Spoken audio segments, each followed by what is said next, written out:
अल्हम्दुलिल्लाहि रब्बिल आलमीन वस्सलातु वस्सलामु अला सय्यिदिल मुरसलीन अम्मा बाद फ़अऊज़ु बिल्लाहि मिनश शैतानिर रजीम बिस्मिल्लाहिर रहमानिर रहीम अस्सलातु वस्सलामु अलैका या रसूलल्लाह व अला आलिका व अस्हाबिका या हबीबल्लाह अस्सलातु वस्सलामु अलैका या नबिय्यल्लाह व अला आलिका व अस्हाबिका या नूरल्लाह।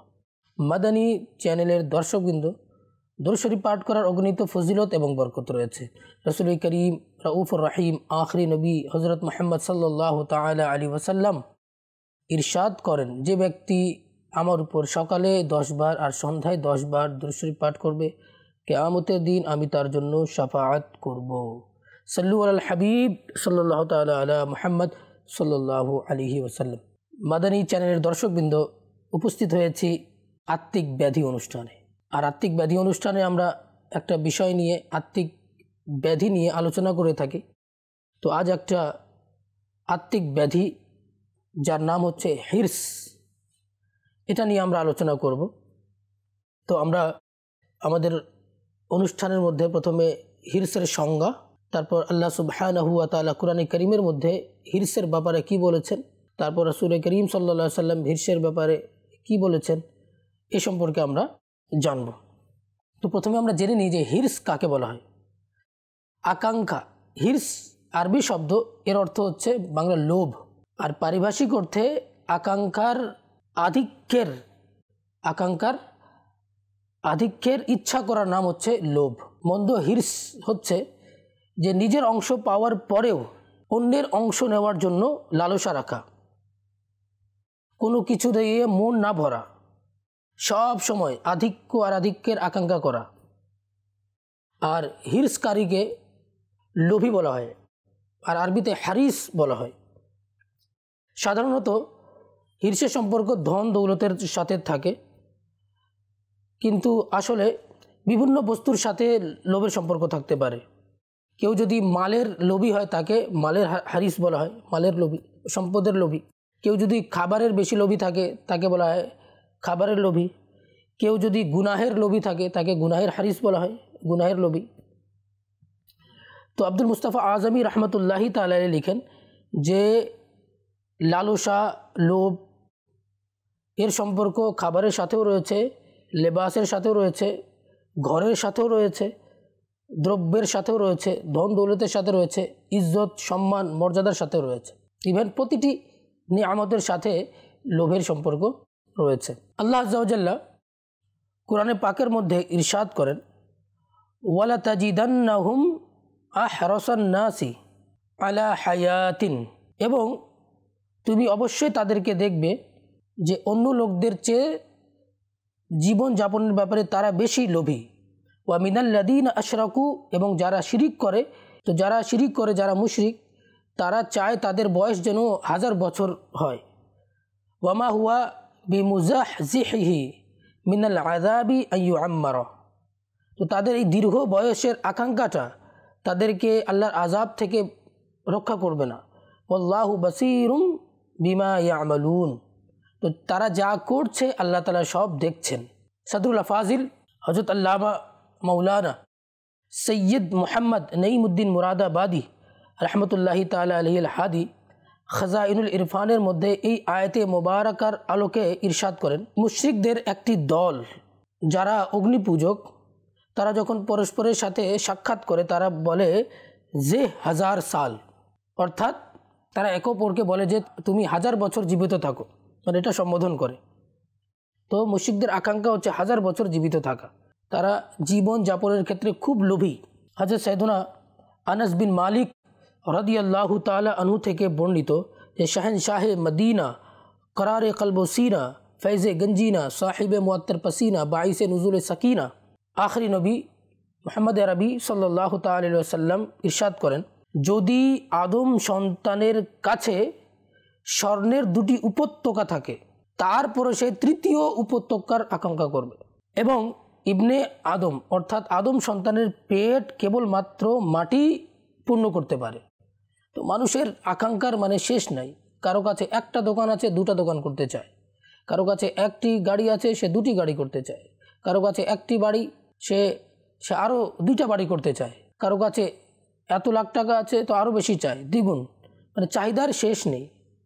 তো আমরা দুনিয়াবি বস্তুর প্রতি আমাদের লোভ লালসা রয়েছে, তো আমরা কি আখিরাতের প্রতি আমাদের লোভ আছে? নেকির প্রতি আমাদের লোভ আছে? নামাজ পড়ার ক্ষেত্রে আমাদের লোভ আছে?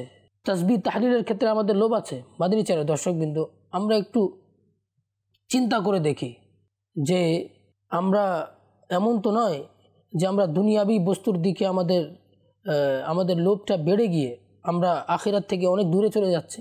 তো আমরা আমাদের অন্তরে, মাদানী চ্যানেলের দর্শকবৃন্দ, আল্লাহর প্রেম, ভালোবাসা এবং আল্লাহর তাআলার আনুগত্যের প্রতি মানে মনোনিবেশ করা আল্লাহ তাআলা যেন আমাদেরকে তৌফিক দেয়। তো নামাজ পড়ার ক্ষেত্রে যেন আমরা আকাঙ্ক্ষী হই, প্রথম কাতারে মসজিদে এসে নামাজ আদায় করার ব্যাপারে আকাঙ্ক্ষী হই, আমরা আকাঙ্ক্ষা করি। প্রথম কাতারে যাওয়ার ব্যাপারে আমাদের লোভ হয় না কেন? যখন আমাদের দোকান খুলতে হবে তখন তাড়াতাড়ি সকালবেলা খুলতে হবে যেন কাস্টমার আমার দোকানে আসে। তো ফজরের নামাজের জন্য আমরা তাড়াহুড়ো করি না কেন? আল্লাহ সুবহানাহু ওয়া তাআলা বলেছেন, তোমরা জমিনের বুকে ছড়িয়ে পড়ো, আমার ফজল তালাশ করো। ফজল অর্থ রিজিক। তো যখন মানুষ ফজরের নামাজ আদায় করে যখন দুনিয়ার বুকে ছড়িয়ে যায়, আল্লাহ তাআলা তাদের রিজিকের মধ্যে বরকত দেয়। ইভেন রাসূল করিম সাল্লাল্লাহু তাআলা আলাইহি ওয়াসাল্লাম হাদিসে মুবারাকার মধ্যে ইরশাদ করেছেন যে আল্লাহুম্মা বারিক লি উম্মতি ফি বুকুরিহা, হে আল্লাহ তুমি আমার উম্মতের সকালের মধ্যে বরকত দিয়ে যাও। তো সকালে দেখবেন যে কাজ করা হয় না কেন সেটার মধ্যে বরকত থাকে। দেখবেন যদি কেউ বই মুখস্থ করতে চায় দেখবেন খুব দ্রুত সকালবেলা মুখস্থ হয়ে যায়। কেউ যদি দোকানদারি করে, ব্যবসা বাণিজ্য করে, তার ব্যবসার মধ্যে বরকত হয়। তো আল্লাহ তাআলা যেন আমাদেরকে তার এবং তার হাবিব আলাইহিস সালাতু ওয়াস সালামের আনুগত্য করার তৌফিক দান করুন। তোমাদের চ্যানেল দর্শকবৃন্দ, দাওয়াত ইসলামীর প্রকাশিত প্রতিষ্ঠান মাকতাবাতুল মদিনা কর্তৃক প্রকাশিত 232 পৃষ্ঠা সম্বলিত কিতাব হিরস এর 13 নং পৃষ্ঠার মধ্যে রয়েছে হিরসের সম্পর্ক, অর্থাৎ লোভের সম্পর্ক সওয়াবের সাথেও থাকে আবার আযাবের সাথেও থাকে। যদি নেকির কাজের প্রতি তার লোভ থাকে তাহলে সেটা সওয়াবপূর্ণ কাজ হবে, আর যদি গুনাহের দিকে তার যদি লোভ থাকে সেটা গুনাহপূর্ণ হবে। তো যদি আমরা আলোচনা করি দেখা যাবে যে লোভ 3 প্রকার। একটা হচ্ছে ভালো লোভ, যেটাকে আরবিতে বলা হিরসে মাহমুদ। আর একটা হচ্ছে হিরসে মজমুম, অর্থাৎ মন্দ লোভ। আর একটা হচ্ছে হিরসে মুবাহ, অর্থাৎ মুবাহ লোভ। তো প্রথমটা যেটা হিরসে মাহমুদ, যেটা ভালো কাজ করার যেগুলো সেটা পছন্দনীয় এবং শরীয়ত সেটাকে পছন্দ করে। আর যেটা দ্বিতীয় নাম্বার হিরসে মজমুম, নিন্দনীয় হিরস, এটা শরীয়তের কাছে পছন্দনীয় নয়। আর হিরসে মুবাহ, এটা হিরসে মুবাহ না এটা গুনাহ না এটা সওয়াব, তবে ভালো ভালো যদি নিয়ত করা হয় তাহলে এটা নেকিতে পরিণত হবে। আসলে আমরা এই 3 প্রকার সম্পর্কে কিছুটা জানি। হিরসে মাহমুদ অর্থাৎ ভালো লোভ কোনগুলো? আল্লাহ তাআলার সন্তুষ্টি অর্জনের জন্য নেক আমল করাটা ইনশাআল্লাহ তাআলা ওই বান্দাকে জান্নাতের দিকে নিয়ে যাবে। সুতরাং নেকির লোভ করাটা পছন্দনীয়, যেমন নামাজের লোভ করা, রোজা, হজ, জাকাত, সাদকা, খয়রাত, তিলাওয়াত, জিক্রুল্লাহ, দুরুদ পাক, ইলম অর্জন, মানুষের সাথে ভালো আচরণ, নেকির দাওয়াত দেওয়া, এগুলোর ক্ষেত্রে লোভ থাকাটা ভালো, বরঞ্চ সওয়াবের কাজ। আর কিছু কিছু লোভ যেগুলো নিন্দনীয়, হিরসে মজমুম, সেগুলো হচ্ছে যে আর যার পরিণতি দৌজক হয়ে থাকে, যেমন রিশওয়াত, ঘুষের লোভ রাখা। চাকরি অলরেডি আছে, মাসিক বেতন পাচ্ছে, তারপরও ঘুষ বন্ধ হয় না। রাসূল করিম সাল্লাল্লাহু আলাইহি ওয়াসাল্লাম বলেছেন, আর রাশি ওয়াল মুরতাশি কিলাহুমা ফিন নার, ঘুষ গ্রহীতা ঘুষদাতা উভয় জাহান্নামের মধ্যে রয়েছে। তারপর চুরি করার লোভ, তারপর কুদৃষ্টি দেওয়ার লোভ, ব্যভিচার করার লোভ, সমকামিতার লোভ, নাউযুবিল্লাহ, সুশ্রী বালকদের প্রতি লোভ, তারপর আত্মগৌরবের লোভ, ফিল্ম নাটক দেখার লোভ, গান বাজনা শোনার লোভ, নেশার লোভ, জুয়ার লোভ, গীবত করার লোভ, অপবাদ দেওয়ার লোভ, চগলখড়ি করার লোভ, গালি দেওয়ার লোভ, কুধারণা করার লোভ, মানুষের দোষ ত্রুটি অন্বেষণ করার লোভ এবং মানুষের দোষ ত্রুটিকে মানুষের মাঝে ছড়িয়ে দেওয়ার লোভ, এটা খুবই নিন্দনীয় লোভ। আর এই সমস্ত কাজ জাহান্নামে নিয়ে যাওয়ার মতো কাজ। এই সমস্ত কাজ করলে মানুষ জাহান্নামের দিকে ধাবিত হবে। আর কিছু লোভ রয়েছে, কিছু হির্স রয়েছে যেগুলো মুবাহ, করলে না সওয়াব পাওয়া যায়, না করলে গুনাহ পাওয়া যায় না। তবে হ্যাঁ, যদি ভালো ভালো নিয়ত সহকারে যদি করা হয় তাহলে সওয়াব পাওয়া যাবে। যেমন খাবার লোভ, খাবার খাওয়ার লোভ, এটা গুনাহ নয়, কিন্তু যদি সওয়াবের নিয়তে যদি ভালো ভালো নিয়ত সহকারে যদি মানুষ খাবার খায়, ইয়া ওয়াজিদু পাঠ করে খায়, বিসমিল্লাহির রহমানির রহিম পাঠ করে খায়, তাহলে এগুলো সওয়াবে পরিণত হবে। তারপর খাবার, পান করা, ঘুমানো, ধন দৌলত সঞ্চয় করা, বাড়ি বানানো, উপহার দেয়া, উত্তম লেবাস পরিধান করা, অন্যান্য অনেকগুলো কাজ আছে যেগুলো মুবাহ। সুতরাং এগুলোর লোভ করাটা হচ্ছে মুবাহ, না সওয়াব না গুনাহ। হিরসে মুবাহর একটা উদাহরণ দেখুন, যে আতর লাগানো একটি মুবাহ কাজ। যদি ভালো ভালো নিয়ত করে ফেলি তাহলে এতে সওয়াব পাওয়া যায়। সুতরাং যখনই আতর লাগাবেন তখন ভালো ভালো নিয়ত সহকারে আতর লাগান। আরিফ বিল্লাহ মুহাক্কিক আলাল ইতলাক খাতিমুল মুহাদ্দিসিন হযরত আল্লামা শেখ আব্দুল হক মুহাদ্দিসে দেহলভি রহমতুল্লাহি তাআলা আলাইহি লিখেন, মুবাহ কাজের মধ্যে ভালো ভালো নিয়ত করলে সওয়াব পাওয়া যায়। উদাহরণস্বরূপ সুগন্ধি লাগানো রাসূল করিম সাল্লাল্লাহু আলাইহি সাল্লামের সুন্নত। মসজিদে যাওয়ার সময় ভালো ভালো নিয়ত সহকারে সুগন্ধ লাগানো। তো এগুলো কাজ করলে, এই নিয়ত করলে ইনশাআল্লাহ আতর লাগানোরও সওয়াব পাওয়া যাবে। তো মাদি জানা দর্শকবৃন্দ, আমরা এই আলোচনার মধ্যে বুঝতে পারলাম লোভ তিন প্রকার। একটা হচ্ছে ভালো লোভ, আর একটা হচ্ছে মন্দ লোভ, আর একটা হচ্ছে মুবাহ লোভ। তো যেটা মন্দ লোভ সেটা থেকে আমাদের বাঁচতে হবে। মাদি জানা দর্শকবৃন্দ, আসুন আমরা মন্দ লোভ সংক্রান্ত একটি ঘটনা শুনি। যে তাবলিগে কুরআন ও সুন্নাতের বিশ্বব্যাপী অরাজনৈতিক সংগঠন দাওয়াত ইসলামীর প্রকাশিত প্রতিষ্ঠান মাকতাবাতুল মদিনা থেকে প্রকাশিত 232 পৃষ্ঠা সম্বলিত একটি কিতাব হিরস, এর 6 নং পৃষ্ঠায় লেখা আছে যে হযরত সৈয়দনা আব্দুর রহমান বিন আলী জৌজি রহমতুল্লাহি তাআলা আলাইহির লেখা একটি কিতাব উয়ুনুল হিকায়াত। তো উয়ুনুল হিকায়াতের মধ্যে একটি চমৎকার ঘটনা লিপিবদ্ধ আছে।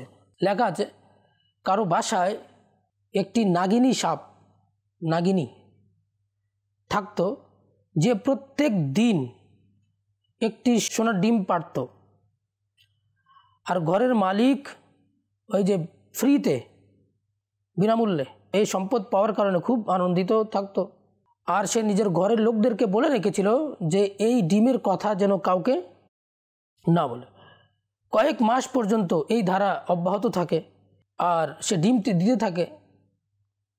তো তারপর একদিন নাগিনী সাপ তার ছিদ্র থেকে বের হলো আর তার ছাগলকে কামড় দিল।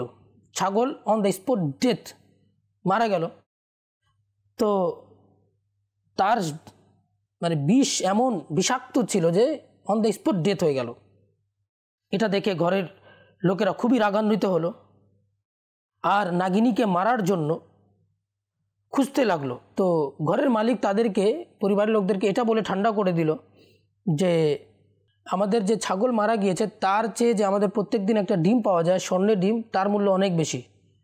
তো ছাগলের টেনশন করার দরকার নেই, সাপকে ছেড়ে দাও, তাকে মারার প্রয়োজন নেই। কিছুদিন পর আবার ওই নাগিনী ওই বাড়ির মালিকের যে গাধা ছিল ওই গাধাকে কামড় দিয়ে দিল। আবার গাধা মারা গেল। পরিবারের লোকেরা আবার বের হলো লাঠিসোঁটা নিয়ে যে সাপকে মারতে হবে। পরে আবার ঘরের মালিক তাদের সবাইকে এটা বুঝিয়ে ঠান্ডা করে দিল যে আমরা যে প্রত্যেক দিন সোনার ডিম পাচ্ছি, কোনো সমস্যা নাই, এরটা দ্বারা তো আমরা আরও গাধা কিনতে পারবো, ছাগল কিনতে পারবো, কোনো সমস্যা নাই, তো তাকে ছেড়ে দাও। তো ঘরের লোকেরা তাদের এই ছাগল হারানোর বেদনা, গাধা হারানোর বেদনা ভুলে গেল। তো এভাবে 2 বছর পর্যন্ত সাপ আর কাউকে কামড় দেয়নি। হঠাৎ একদিন ওই নাগিনী সাপ কী করলো, বাসার এক গোলামকে কামড় দিয়ে দিল। আবার যখন গোলামকে কামড় দিল, ওই বিষটা এমন বিষাক্ত ছিল যে সাথে সাথে গোলাম মারা গেল। আবার বাড়ির লোকেরা আবার সাপকে মারার জন্য আবার খোঁজাখুঁজি শুরু করলো। আবার ওই লোকটা তার পরিবারের লোককে ঠান্ডা করে দিল, এই বলে যে আমরা তো সোনার ডিম পাই। কিছুদিন পরে আবার ওই সাপ, ওই নাগিনী বের হলো, আর ওই লোকটার একমাত্র সন্তান ছেলেকে কামড় দেয়। আর ছেলেকে কামড় দেওয়ার কারণে সাথে সাথে ছেলেও মারা গেল। এইবার লোকটা বলল যে এইবার আমি সাপকে ছাড়বো না, এবার তাকে আমি মেরেই ফেলবো। লাঠি সোটা নিয়ে সে বের হলো মারার জন্য, কিন্তু সাপকে আর খুঁজে পাচ্ছে না। আর সাপ যে প্রত্যেক দিন এসে ডিম দিত, ডিম দেওয়া বন্ধ করে দিল। অনেক দিন হয়ে গেল, আর ডিম পায় না। কিন্তু লোকটার মাঝে তো লোভ ছিল, ওই ডিম পাওয়ার লোভ ছিল। এখন করবেটা কি? সে এবং তার স্ত্রী আলোচনাও করলো, সাপ তো চলে গেছে, আমাদের সন্তানও চলে গেল, সাপও গেল, সন্তানও চলে গেল, আর ডিমও চলে গেল, স্বর্ণের ডিম। এখন করণীয়টা কি? তো দুজন স্বামী স্ত্রী মিলে চিন্তা করলো যে আমরা এক কাজ করি, যেটা সাপের ছিদ্র ছিল সেখানে একটু সুগন্ধিময় ধোঁয়া টুয়া দিয়ে দিই, আর সেখানে লুবান যদি দিয়ে দেওয়া হয়, আগরবাতি লাগিয়ে দেওয়া হয়, সুগন্ধ ছড়ানো হয়, তাহলে হয়তো বা সাপ আবার আসবে। তো সাপ আবার কি করলো, আসা শুরু করলো। এবার সাপ কি করতো, সাপ এসে এবার ডিম নয় বরঞ্চ মুক্তা দিত, মুক্তা দেওয়া শুরু করলো। তো প্রত্যেকদিন আবার সে মুক্তাগুলো রাখছে। একদিন এসে সে কী করলো, তার স্ত্রীকে কামড় দিয়ে দিল। এখন স্ত্রীকে কামড় দেওয়ার সাথে সাথে স্ত্রীও মারা গেল। এখন সে করবেটা কি? কিন্তু তার মাঝে লোভ, ওই যে মুক্তার লোভ, যাক কিছুদিন পর প্রত্যেক দিন সে পাচ্ছেই। আর আশপাশের লোকেরাও জানে না যে কি অবস্থা, কাউকে খবর দেয়নি। তো কিছুদিন পরে এখন যে তার কাছে এতগুলো স্বর্ণের ডিম জমা হয়ে গেছে, মুক্তা জমা হয়ে গেছে, বাসায় তো আর কেউ নেই, তার না সন্তান আছে, না তার স্ত্রী আছে, না ছাগল আছে, না গাধা আছে, না গোলাম, কেউ নাই, সে শুধু একা। এখন সে কী করতো, ওই সম্পদের লোভে চুরি যেন না হয়ে যায়, মাথার নিচে দিয়ে টুকরির মধ্যে সেগুলো ডিমগুলো রেখে আর মাথা দিয়ে সে সেখানে ঘুমাতো। তো একদিন সাপ বের হয়ে আবার ওই লোকটাকে দংশন করলো। যখন দংশন করলো, চিৎকার দেওয়া শুরু করলো, আশপাশের লোকেরা এসে জড়ো হয়ে গেল। বলে ব্যাপারটা কি? যখন সে মৃত্যু শয্যায় চলে আসছে, তখন লোকদেরকে জানাচ্ছে যে এই বিষয়, একটা সাপ ছিল, আমার প্রত্যেক দিন স্বর্ণের ডিম দিত, মুক্তা দিত, আমার পরিবারের সকল সদস্যদেরকে সে কামড় দিয়ে শেষ করে দিয়েছে। তখন লোকেরা তাকে ধিক্কার দিতে লাগলো, তুমি আমাদেরকে জানাওনি কেন যে এই সাপ প্রত্যেক দিন ডিম দেয়? বলে আমি লোভের কারণে, সম্পদের লোভের কারণে আমি কাউকে জানাইনি, যে হয়তো বা তোমরা সে সাপটাকে নিয়ে নিবে, ডিমটা নিয়ে নিবে। হায় আফসোস, আজ আমার কাছে ডিম আছে, মুক্তা আছে, কিন্তু আমার স্ত্রী নেই, আমার সন্তান নেই, আমার বাচ্চা নেই, আমার গোলাম নেই, আমার ছাগল নেই, আমার গাধা নেই, আমার বকরি নেই, সব শেষ। এখন এই যে সম্পদ ডিম আছে, এটাও আমাদের কাছে নেই। এই সম্পদটা নিয়ে সে লোকদেরকে দিয়ে দিল, এটা নিয়ে নাও। এই সম্পদও আজ আমার হলো না, আমার লোভের কারণে।